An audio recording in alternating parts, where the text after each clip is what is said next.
Hi, welcome to the Wilbur House. Today we're going to do a 2-minute tour of our 18th century barn. We tend to call it the archival barn. It's fairly new to the property. It was built in 2002 and it serves multiple purposes. It's a combination special exhibition space and archival storage space. And we've already posted a video of our archival storage space. So today we'll talk about the outside of the building and the special exhibition space, and maybe take a peek at Fred's workroom at the end. So I'm carrying this to give you a sense of how this building was constructed.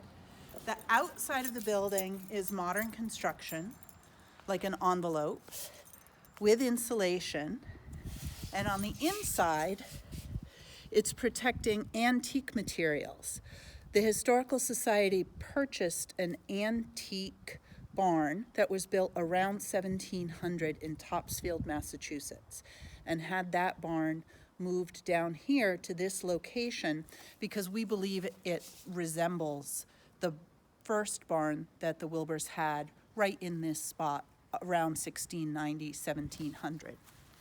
So let's go in to see that old barn from Topsfield.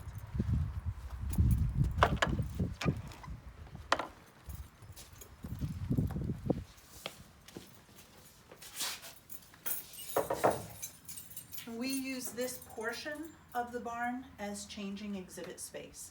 Because it's off-season, what you're seeing here today are the beginnings of our Women's History exhibition. Things are just sort of hung willy-nilly right now to give us a sense of the portraits that we own and the materials we can use for the exhibition.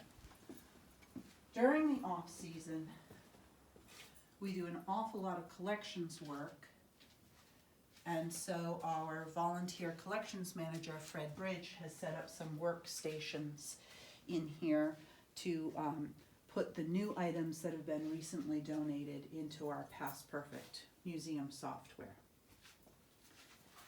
In this room,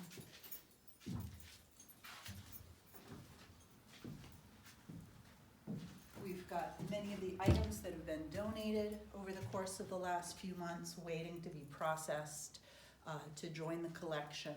And then also, again, some of the portraits and the materials that'll make up the Women's History exhibit.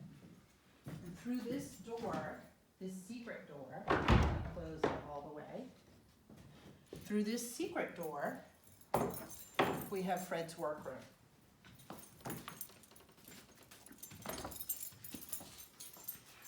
Volunteers used to do the collections work in the open chamber in the Wilbur House, which is now Val Solomon's sleeping quarters, interpreted as Val Solomon's sleeping quarters. But when this building opened in 2002, we suddenly had clean, temperature-controlled, humidity-controlled space in order to do this work. A lot of people ask, why is there a freezer? It certainly is interesting. But the freezer is a really important part of making sure that the items we bring into the collection do not have mold, mildew, insects, larvae in them.